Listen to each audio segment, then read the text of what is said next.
Hey there, everybody. Welcome back to the Finding Financial Fitness Show. I'm your host, Nino Gonzalez, joined again by my co-host, Chen. Pei, hello. Hey everybody, how's everybody doing? Let's Hopefully wait for well. the response. Let's wait for the response and then we'll continue because we'll just have an empty show. We don't have guests on here, unfortunately. We'll just have to assume everybody's doing well because they're alive and they're listening to the show.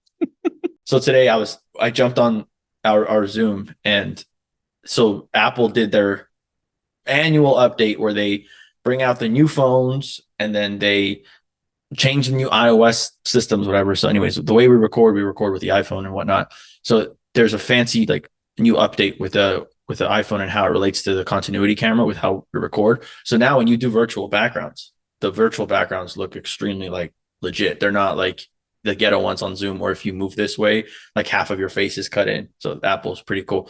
So I was just showing Pay it. And now, if you notice, my screen is wider. So again, as a reminder, please go on YouTube because you got to see us. I talk with my hands a lot. It's part of the show. No, but your background for some reason already looks like a virtual background, but it's actually real. I've been there, physically been there. And you've touched the brick. You've touched the brick. It's real.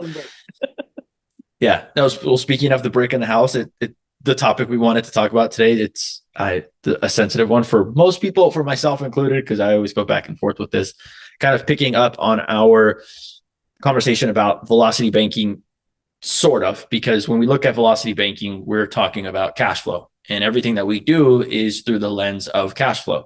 But typically, there's a lot of people that will come into the investing world, or even not investing, just saving world, debt payoff and all that. And they have this super desire to pay off their mortgage, their house, because we all have one. It's the one thing that us as investors typically all have in common. Most people have a mortgage on their house. And there's a very emotional undertone to paying off or not paying off a mortgage. So we're going to talk about that today, some pros and cons, some maybe alternative ways to view paying off your mortgage versus carrying the debt, which I think will naturally go into the conversation of leveraging money. So to start out with, I want to ask, Pay, have you ever had a mortgage paid off free and clear? Because I know you've owned more homes than me. You know, the desire has always been to pay it off, but I always have to stop myself from doing so. So the answer is never. I've never had a mortgage that I've completely paid off. So I think your answer is the answer for most people. You have the desire to, but you never have. What is it about the desire to pay off your mortgage? What does that feel like? Why do you think that desire? Then I'll share kind of my take on it. Most people treat their purchase of their home as an investment, right? It is actually, according to all the media or news that you read, it is the biggest, largest investment one can make in their adult life, right? So yeah, so that's the one thing that people count on when they're retired, that they can, at least if nothing else goes well, at least they have a house that they can live in, right? So that has been like drilled into our head. And so it almost feels irresponsible to not want to pay off the mortgage. So that voice is constantly in my head. And I'm also married to someone who's financially very conservative, right? And I'm on the other end of the spectrum as far as, feeling towards debt and whatnot. So I have to constantly justify why we are not putting a penny extra towards the mortgage. I may run it up to like just because I like round numbers. So right, if my mortgage was $1,199, I like to round up that dollar to just make it even 1,200, but no more than that. And I don't, even though I understand the concept of velocity banking and we use that always as an example, I know in my like deepest like logical mind that it's not the right thing to do. But the emotional side of me tells me you should pay it off. So it's a constant battle within myself. Yeah. I agree. And I am similar to that. I remember, again, we talked about in our previous episode with when it comes to college and the concept of student loans. I think that's so ingrained into our society. It's not a matter of if you get student loans, but rather how much. It's not a matter of if you're going to get a mortgage, but how much. And I think going to the basics of it, when you take both the emotion and even some of the logic out of it, The mortgage at the end of the day, what is it? It's a loan.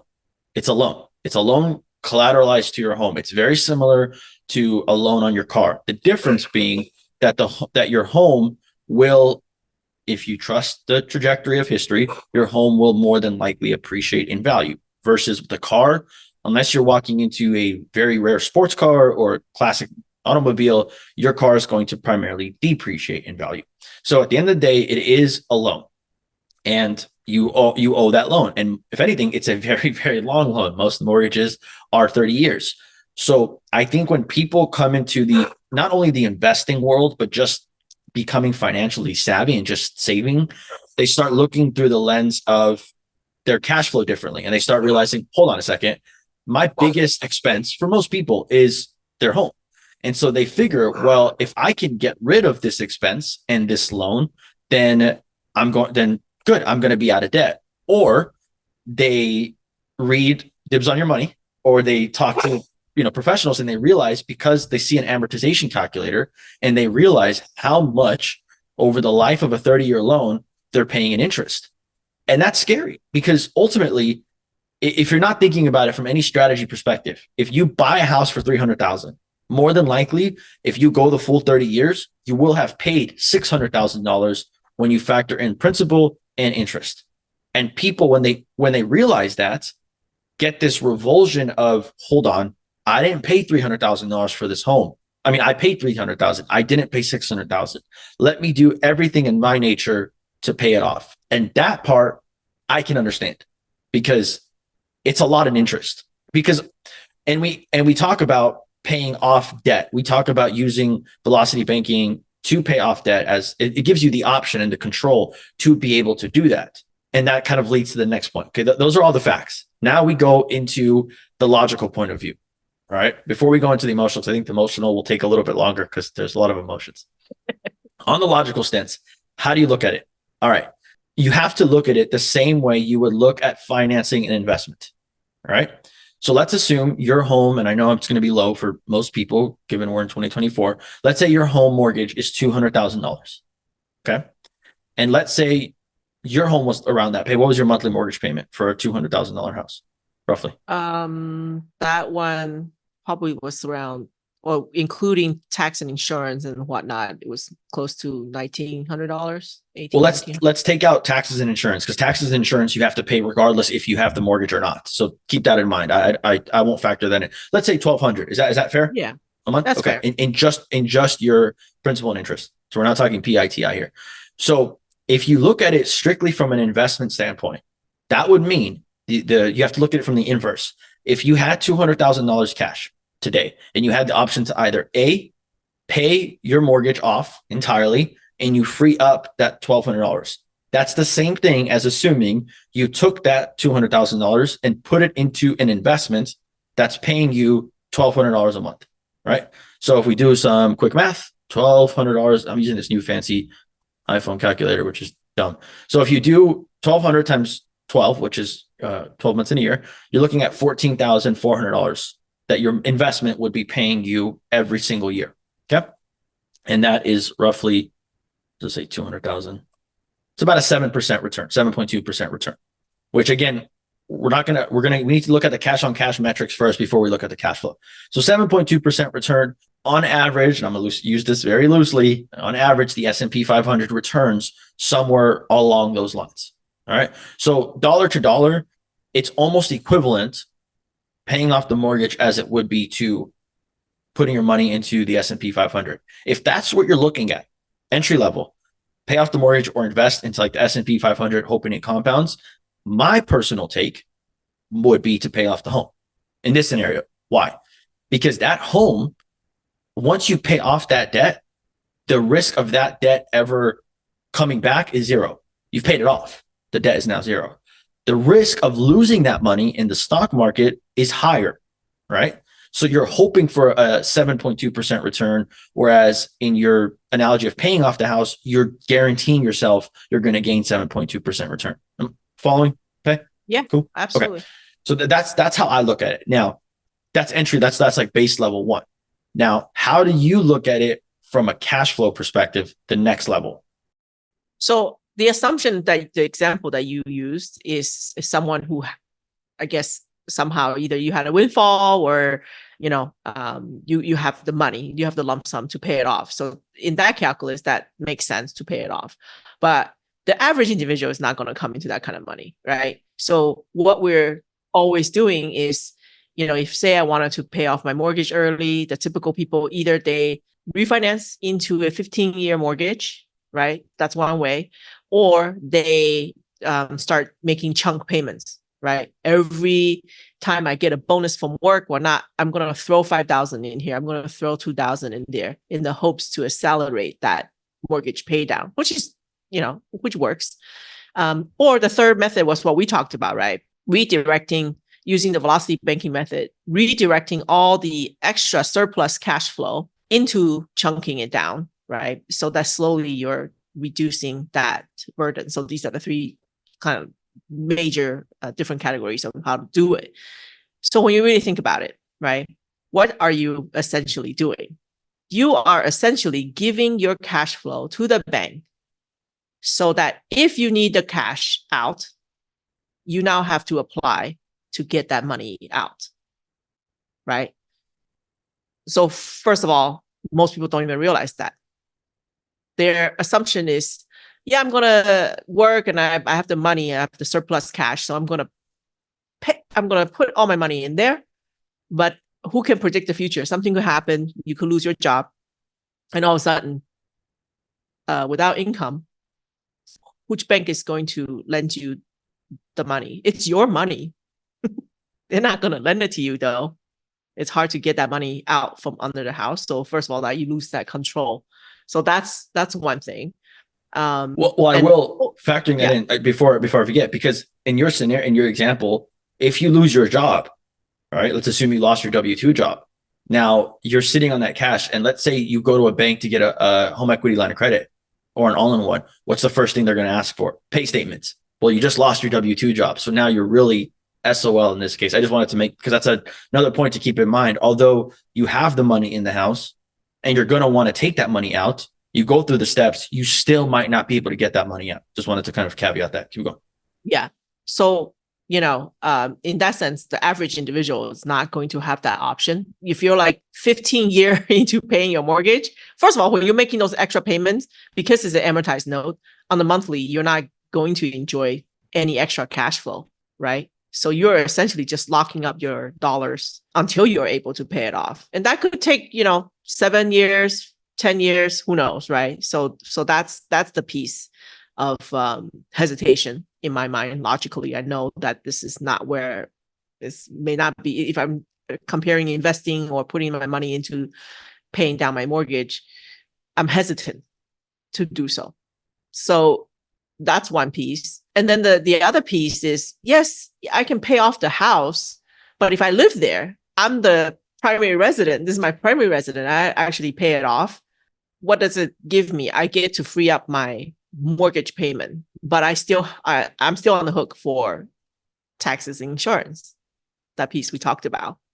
So it's a struggle for me when I think of it, right? Yeah, I do free up. If I get to that point, I do free up the principal and interest portion as far as monthly cash flow is, but I'm still not completely off the hook because I'm not out there making money with this money.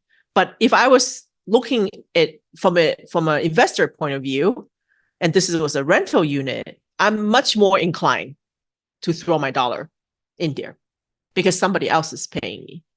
If I were to pay off a property completely, then I get to enjoy that, cash flow 100%. And I should have caveated that at the beginning. We are talking about the mortgage on your primary residence, right? And we talked about creative strategies on how on the show when we were in North Carolina, when we were talking about buying versus, leasing, renting, debating in that regards. Because if you are, leasing, you are renting, you're obviously not dealing with this because that's just coming out of your monthly cash flow. So that lends itself to the credibility of why it might be better to lease or to rent. But just going back to, I think you had a very few good key points. So some, if you go on social media and you look at the general financial advice, people will say, okay, use your extra $1,000 that you have of cash flow every month and put it into your mortgage, and you'll pay it down in 10, 15 years. And we want to highlight the key points with that is that, yes, you will pay it down faster, but you are locking that money away for that. Every month that you park that money is gone. You're not going to see it until the back end, until you sell, until you refinance. Then keep that in mind. You lose control of that cash, of what you could be doing with it. Now, you could also do the line of credit sweep strategy, right, to pay down your mortgage. We did this in one of our episodes where we broke down how we could use our stacking method to pay down debt. And just like we talked about in that example, we had credit card debt there that was high interest credit card debt, and we used the stacking strategy to divert our money and then pay that down. You could very easily go down that route and pay off your home very quickly using that strategy. But again, your home's paid off and you have freed up that cash flow, but then what, right? But then what are you going to do with it? In my opinion, debunking that, you could go a step further. You could use an IBC policy or policies. If you have multiple IBC policies, you could turn that debt inward and recapture some of the money, that the interest that's going out to the other bank. That's a little bit next level, right? Now, that's entry level investing almost. That's like right before you get into passive income investing. I think that if your plan is to pay off your mortgage and that you're just gun ho on that, and we'll talk about the emotional reasons why you might want to do that. If that's your thing, then I think the best place to go would be at least chunk it down with your IBC policies, because then you're going to maximize the rate of return, if you will, the cash on cash return of that in quote unquote investment, because as your IBC policy is capturing that interest, A, that interest is going back to you, and B, that money is compounding on its own no matter what you're doing, and C, you have the death benefit for your family. So ideally, if you're doing it that way, you're going to run it through your IBC policy if you have to. Yeah, well said. Because that's exactly how we redirected that cash flow, right? Every month I struggle. You have to decide, where does the money go, right? And the temptation is to, here's my extra $1,000. Let me pay down my mortgage. Or here's my extra $1,000. Let me store it into my IBC policy. And then once the goal is, this is my goal. The goal is, at the end of it, first of all, during these years, I get to control the cash, right? It's under my control. And at the end, when I have enough to buy out my whole entire mortgage, let's say that $200,000, if I have that money, then I can stand back and do an assessment and see if this is a logical move, right? Does it benefit me to just buy myself out, my whole entire mortgage out? I will now be the owner of that mortgage and then be able to just control, like, hey, if I lost my job, that's okay. I can say, don't forgive you this month while you're looking for a job, and you can go ahead and, take care of that. That definitely is one of those things hard for people to wrap their head around, but I feel like it's a better way to run this whole system, just adding that one piece into the puzzle. And another piece, now we're going to get a little bit complex. Another piece you can add, of course, is the all-in-one. Episode 7, we talked about this with Adam. So if you have this relatively new mortgage, or even if you have an older mortgage and you're unsure. So let's say you're hearing this episode and you're kind of going back and forth. In my opinion, and I could be wrong because you could meet with Adam and Adam might say it's not a good fit for you. But in my opinion, if you have the cash flow, and this is key, cash flow is king here. If you have the cash flow, then you're better off getting the all-in-one. And now you have control, full control of your capital, because no matter what you do, let's say you decide to not pay off your home, just by having all-in-one and flowing your money in and out every single week, every single month, you're naturally going to pay down the principal. 1. 2, you're paying interest-only payments because it's a first position home equity line of credit. So typically your mortgage will go down. That frees up cash flow, allows you to stack more. So that's a second benefit to it. And 3, maybe you get to that point, like you mentioned, Pei, where you have built up your IBC policy such that you want to pay off your mortgage. Well, then what do? Instead of having to then go, because you're going to refi at one point, you're going to refi to get the all-in-one, or you're going to refi to pay off the home. Well, you already have the all-in-one open. What do? You take the $200,000 from your IBC policy and you make a payment. You're not paying off the loan. You're not actually filing it and saying the loan is paid off, but you pay the all-in-one balance down to 0. So now That balance is down to zero. Your home is paid off. All the cash flow that you've increased is now going to you. You just continue to live your life, but then you lose your house, or I'm sorry, you lose your job. Well, then what happens? Well, you have $200,000 of equity that you're sitting on that you're able to borrow at 6, 7, depending on what your interest rate is on that property. You're able to borrow a simple interest line of credit indefinitely. You borrow it out to help cover your expenses, and then you make payments to it. It's kind of not the same as IBC in the sense that you're getting all the 3 uses of the dollar, but it is helping to maximize in case you don't have all the IBC policies or you need somewhere to park cash. It gives you the option that you can, and what happens, let's say, and I did this, let's say you pay off your home, or in my case, I paid off my rental. And because you wanted to pay off debt, you felt like you were over leveraged. People are listening to this, you probably can relate to this. And you feel like, okay, I'm going to do that. And that was kind of the flavor of your life for those couple of years you were in. But then let's say a couple of years down the road, you're like, you know what? I want more. I want to invest. I want to make more money.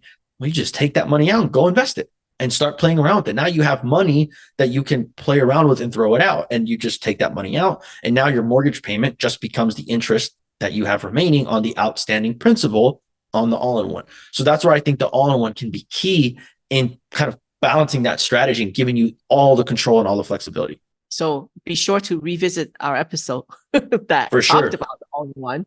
But that is ultimately like the most flexible way of running these systems.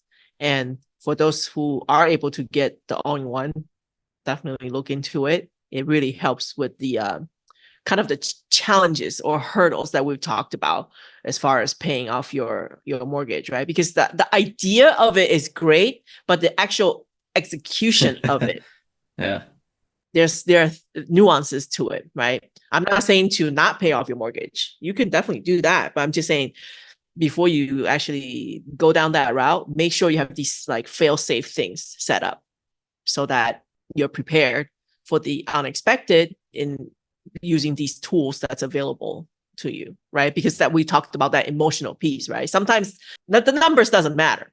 If you're emotionally, like if you can't sleep at night, this mortgage is weighing on you and it just bothers you. It's constantly in front of your mind and it's maybe causing you to have fights with your spouse, right? Then it's not worth it. Then get rid of it, right? Because that's going to give you the peace of mind that it's more important than the extra safety. Weird, right? We're talking about safety.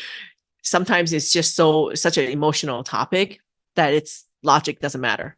Well, I think perfect segue to start. We talked about the logical reasons. So we talked about from a numbers standpoint, why it most likely in most cases doesn't make sense to pay off the house. Truly, it doesn't.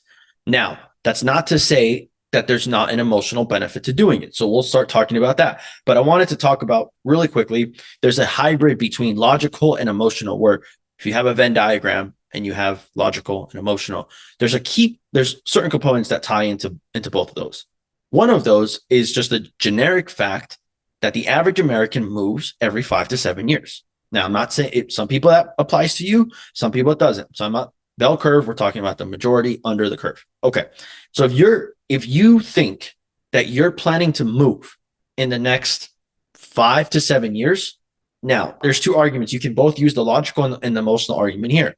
One argument says, okay, if I'm going to pay or if I'm going to move every 5 to 7 years, are you likely going to move? Is our home price is going to go up in 5 to 7 years or go down in 5 to 7 years? Typically, it's going to go up, right? And more than likely, if you're moving in 5 to 7 years, typically you're going to go buy a bigger house. Maybe your family has grown. Maybe you have a kid now. You have 2 kids. Well, that's something to keep in mind. You might have an extra bedroom that you want to get, extra couple of bedrooms that you want to get. So as speaking of, you might get dogs in the family. Let's say you were living in a little small home, you get a dog, you want to get a bigger house. Okay. So the argument could be made that if you pay off your home, are you likely going to pay off your home in 5 to 7 years? Probably not. So does it then make sense to pay $1,000 every single month for 5 to 7 years and lose that control of your money? And then what happens when you go buy the next house? You reset the mortgage clock. And if you move again in 5 to 7 years, Now you're looking at the grand scheme of it, 40, 45 years that at this point, you're basically just leasing a home. So why bother? Why not just keep it from a cash flow perspective and understand that, all right, this is an expense, this is a liability, and I'm going to just accept that. And I'm not going to worry about paying off my mortgage. Simple as. And you put the least amount down that you can into the home, and that will make your monthly payment higher, but it gives you more access to capital that you can then invest. But now, as we go into the emotional piece, because I can speak from experience here, my very first house that I bought was a standard turnkey home. It was just a run-of-the-mill tract home. That's all it was. We didn't have any options. It was already built. We didn't design it. No options that we choose, no nothing. So at that point, after a couple of years, this was probably about 2.5 years, we realized we want to move. And this was before I learned about investing. We want a bigger house. It was just the two of us, but we wanted a bigger house. Why not? And of course, the bank was like, hey, you're making more money. We'll qualify you for more. But this time, when we bought our next house, it was still in a tract home. It was still in a community, but we had options. We could pick our lot. We could pick the floors. We could pick the carpet, the cabinets, a little bit of the layout. Not much, but there were still parameters that we can choose. And the moment we walked into that house, because we saw it from being built, from the moment they laid down the foundation to when the house was complete, we had a say to an extent in that whole process, to the point where now, if I wanted to move, which there has been discussions where I've thought, hey, maybe it's best to get out. Well, now I have an emotional attachment because the house is beautiful. I love my house because we built the house, but we helped choose where everything goes. So now there's an emotional investment in it. And that's where it then becomes tricky, because if you're emotionally invested in your home and you feel like you're going to stay there and you're going to raise your family there, or maybe you raised your family already and you have no desire to leave, well, you're eventually going to pay it off, right? Why not pay it off sooner rather than later? Because then that gives you peace of mind. And truly, what is the cost of peace of mind? I mean, it's priceless, but I just want to throw in here, right?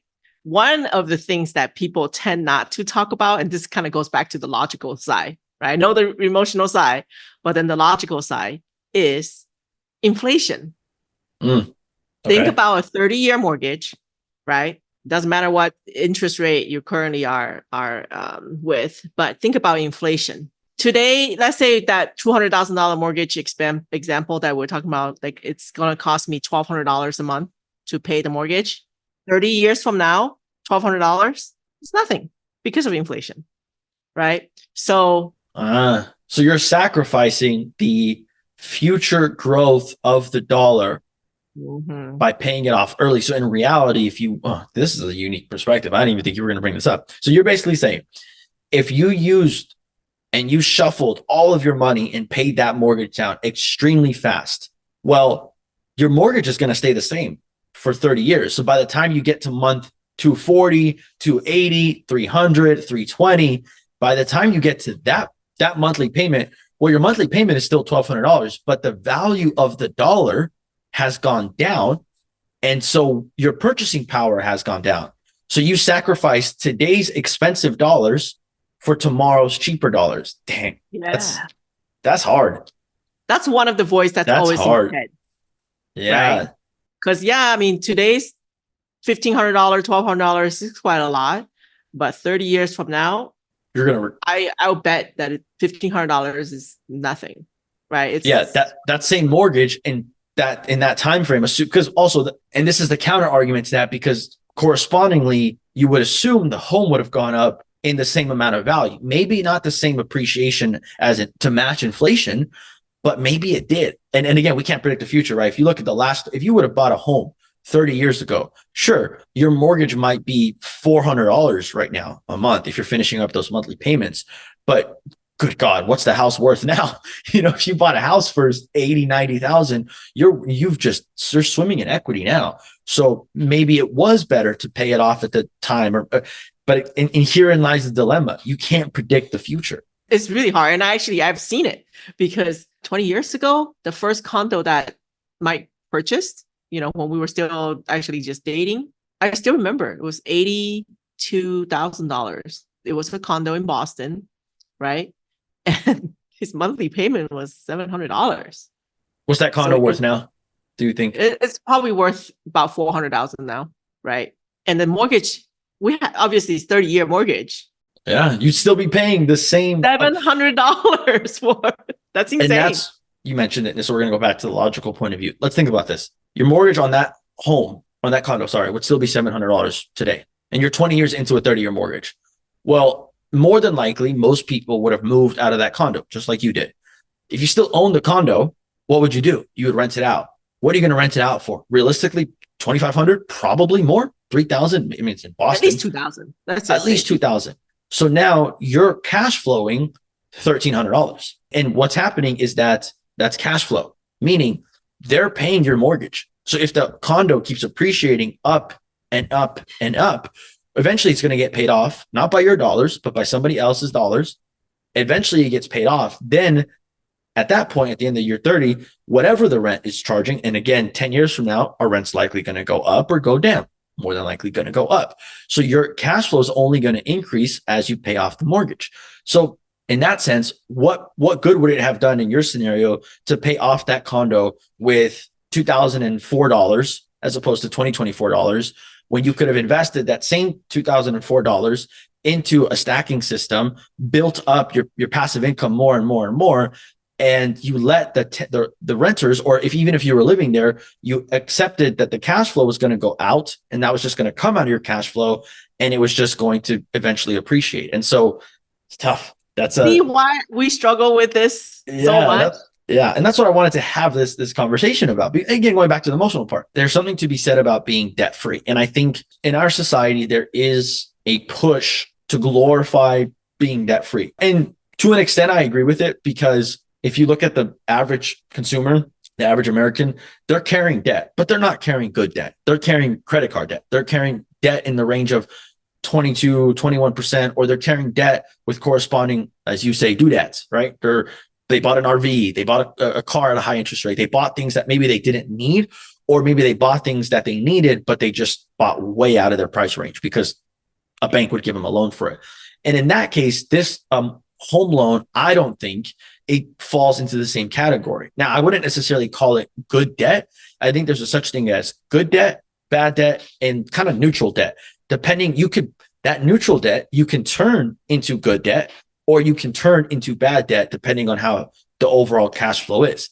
And I think I want to caveat here with what I like about Life Success and Legacy. What they do is when they talk about like what your goals are, if your goal is paying off debt, they essentially rank the debt based on how much you have left to pay versus what the interest rate is. And then they start tackling that debt. And typically most mortgages are the last thing on that list. So we're not saying like, oh no, you need to leverage all of your debt. We're saying you can be strategic about leveraging your debt. And maybe you knock out the credit, like we did in our example, you knock out the credit card debt, hell, maybe even knock out a car loan if you want, but the mortgage, and here's another perspective to put it. Your home mortgage debt, as you mentioned very well, Pei, is going to be larger than what you would likely be able to pay off in a chunk. Your credit card debt, if it's $10,000, you can line of credit, sweep it, and reverse stack it, if you will, and pay that off. It's highly unlikely that you're going to get a line of credit to sweep $200K to pay off your mortgage, and then you're going to be making months of payments to that line of credit, such that the interest is going to outweigh the benefits to it. So again, I just want to reiterate, you can be strategic about the kind of debt that you're carrying. And going back to what I was saying about how there is an emotional piece to it of we're kind of glorifying being debt free, whether or not how you got there, if paying off debt makes you happy, I'm not going to tell you you're wrong, and neither is Pei, because that's an emotional feeling where if you feel like with that mortgage being, and I can relate to this, if you have that mortgage off your shoulders and your car loan off your shoulders and you have no debt, and if in the worst case scenario you lose your job, well, your expenses are very low. So who cares? But you have to know thyself. Yeah. Know thyself. And, no judgment. Like, you think about it, right? Not to get political or anything, but we judge people's character based on their debt load a lot, right? And that's one piece that I tend not to agree on, because, on paper, I guess unless the person's lying, right, and say like, oh, I'm debt free, and then it turns out that they are, well over their head in consumer debt. And but the judgment in character is because you're lying, not because of your debt. Right. But like a lot of times, especially when, candidates are being like vetted, right? Part of what's being talked about, and that kind of trickles down into us individually is, fiscal responsibility. I think that's the thing. It is. Oh God. Right. Yeah. I'm going to be the first to admit I have a lot of debt. I'm managing a lot of cash flows, money in and out of different things, but I'm managing it, right? I'm not letting it run away out of control. And I'm doing things with that cash flow, that money that I know, like with clear vision of how that is going to benefit us in the future, right? So if you look at all my IBC cash value loan out there outstanding, I think most people will have a heart attack. See how much leverage I am. Well, and also we can't ignore the fact of how, when I say how society views debt, I'm also talking about how lenders view debt, right? Because what are you going to do if you wanted to go buy a rental property and you show your income and then you show your net worth and then you show all your debt? The mortgage company is going to look at your debt to income, better known as your DTI, and they're going to rate you on a score based on what the average is. You're not going to send them a cover letter that says, to whom it may concern, I have $1 million in debt. However, I do blah, blah, blah, blah, and I do stacking and I do all, like, they're not going to care because they need to weed out people. And the best, they want to categorize everybody. And the best way to categorize people is to look at the norm. So understand that you're playing the system and you're playing the game. And if the game says on paper, you have a lot of debt and you're poor, despite what you might be doing, you're going to be, in their eyes, a liability. So how do you morph yourself into that game? One of the best ways, and we keep going back to this, is IBC. Because IBC, your cash value loans, if I run a report on you, it's not going to show that you have those loans outstanding. I remember Mike and the whole LSL team in a podcast, they mentioned they don't like using the word loans because it's not a loan. It's not a traditional loan like you're beholden to somebody else. It's your loan to yourself. So if you turned all that debt inside and then you went to the bank and you applied for whatever loan, car, vehicle, or home, well, then they're going to look at, this person has no debt. Yeah, sure, we'll give you some money. Who cares? You don't have any debt. The number is still the same. You still have $1 million in debt. It's the nature of the debt. So I think, again, we can't change society's perception of debt. We can't change society's perception of it. We can understand it. We can learn from it, hopefully learn from this podcast about it, and then make strategic decisions based on our personality, which is what I want to kind of finish off with. I mentioned know thyself. Know your personality and don't lie to yourself. Just because you see somebody or you know somebody who's balling with, like, they have everything you want. They have the home, the car, and the lifestyle that you want. And if they're leveraged, and even strategic leverage, and they're leveraged, you don't know how they feel behind closed doors. Yeah, they might be living their lifestyle, but then the moment they lay their head on the pillow, they're like, oh my God, I got to keep doing this tomorrow. Because if I mess up or one of my investments go bust, well, I'm still on the hook for that debt. So you don't know how they're living. So I think there's investment quizzes out there where you can like rate yourself on your style of investing, aggressive, conservative. Know yourself. And if you get to a point where you start leveraging and you feel like you're getting over leveraged, well, then pull back. That's what's nice about stacking is you have the flexibility. You can say, whoa, hold on. My next few stacks, I'm going to do what we call a debt split, where instead of using the line of credit to fully go into an investment, I'm going to use 50% of that to clean up some debt that I did back then to get me started, to build that momentum. I'm going to sweep that up really quick. All right, I'm going to clean that up. I'm still keeping my system going because I'm still doing a stack. It's just not going to be as big, where I'm going to clean up some of this debt. Then every time you stack, you reevaluate.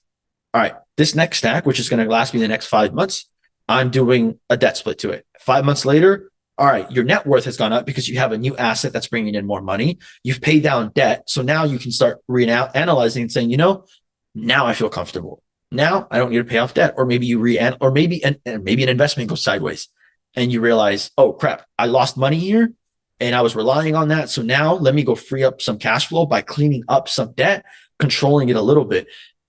But if you would have parked your money away in a mortgage, this isn't an option. And we're all about, if you've listened to us long enough, we are all about having that control and just having a little bit of clarity into the future, knowing that things are never under our control, right? But we can only kind of using these strategies, we can kind of win that in a little bit and do the best that we can in having as much control over our cash flow, as much control over our, finances as we can, in preparation that things could go sideways. We don't know. In conclusion, when you ask the question, should I pay off my mortgage? As with every answer we give on this show, it depends. so you don't have an answer. It all depends. I think just to kind of recap, we talked about the logical ways of how it makes, from a logical standpoint, more sense to not pay off the mortgage. If you were looking at it from a financial advisor or as just a black and white picture and looking at profit and loss and income and expenses, it might not, depending on your mortgage. Now, there are mortgages out there where you have a high interest rate and that might make sense to target it. But if we're talking about your primary residence and you have a decent interest rate, you might be better off not paying off that mortgage. If you get a windfall, like you get an inheritance from somebody, maybe then you can start being a little bit strategic about it. But even then, we would recommend opening up an IBC policy. I feel like the answer is always open up an IBC policy, but open up a policy, B, potentially get an all-in-one, and then park that money there if that's what you want to do, because then you pay it off, but then you still have immediate access to it. So we talked about the logical ways of why it makes sense probably to not pay off your mortgage, but we can't address the logical without talking about the emotional and what it means to be debt-free for people. That burden that it means to get that burden off of somebody's shoulders can mean more to them than the money that they could make with that money if they were investing it. So you can't put a price tag on that. And to kind of conclude on that, it's knowing yourself, talking to your significant other, talking to your family, talking to your close friends, who they'd be able to tell you, like, you're going to put all your money and do all this. Like, that's not your personality. That's not your style.